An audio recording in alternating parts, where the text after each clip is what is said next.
గుడ్డి వారికి చూపునిచ్చుటకు, నలిగిన వారిని విడిపించుటకు, ప్రభు హితవత్సరమును ప్రకటించుటకు ఆయనను పంపి ఉన్నాడు. దేవుడు యేసుప్రభువును అభిషేకించి ఈ భూమి మీదకి ఎందుకు తీసుకొచ్చాడంటే బీదలకు సువార్త ప్రకటించుటకు, చెరలో ఉన్న వాడు విడిపించుటకు, గుడ్డి వారికి చూపులు, అనేకులను స్వస్థపరచుటకు, అనేకులను దేవుని వైపు తిప్పడానికి, అనేకులు దేవుడు వారిని హితవత్సరమును ప్రకటించుటకును ఆయన పంపినట. హల్లెలూయా. అంటే దేవుడు ఆత్మచేత ఆయనకు ఈ యొక్క పనిని ఇచ్చిండు.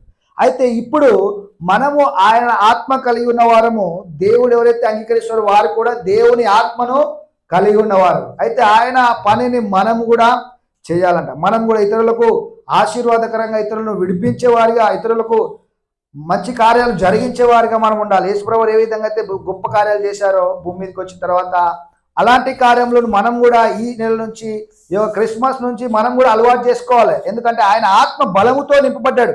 14వ వచనంలో ఆత్మ బలముతో గలిలయకు తిరిగి వెళ్ళాను. ఎప్పుడైతే ఆత్మ బలం పొందుకుంటారో అప్పుడు ఆశ్చర్యకార్యములు మన జీవితంలో జరుగుతాయి. ప్రతిరోజు మనం వాక్యం చదువుతుండగా మనలో ఆత్మ బలపడి ఆయన కార్యాలన్నీ కూడా మన జీవితంలో మనం కూడా ఆయన లాంటి కార్యాలను చేయగలుగుతాం. హల్లెలూయా.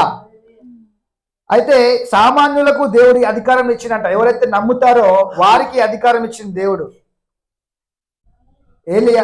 ఎలీషా ఏం చేశాడు చూద్దాం. యాకోబు రాసిన యాకోబు 5:17, జేమ్స్ చాప్టర్ 5:17.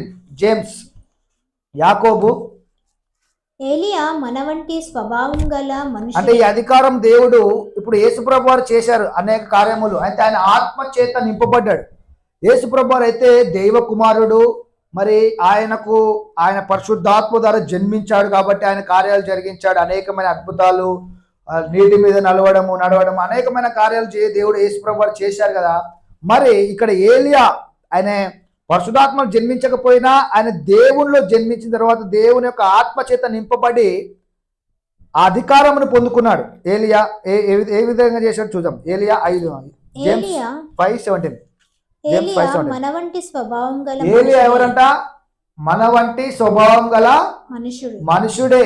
అంటే ఏలియాకి ఏమైనా బలం ఉందా? ఎక్కువ కార్యాలు చేయడానికి ఏమైనా శక్తి ఉందా? ఏమైనా క్వాలిఫికేషన్ ఉందా? ఏం లేదు. కానీ ఆయన మనలాంటి స్వభావం గల మనిషే.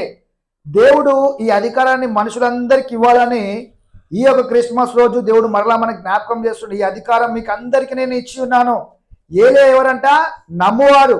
ఏలియా ఎవరంటే విశ్వాసుడు, దేవుని మీద విశ్వాసం ఉంచిన వాడు.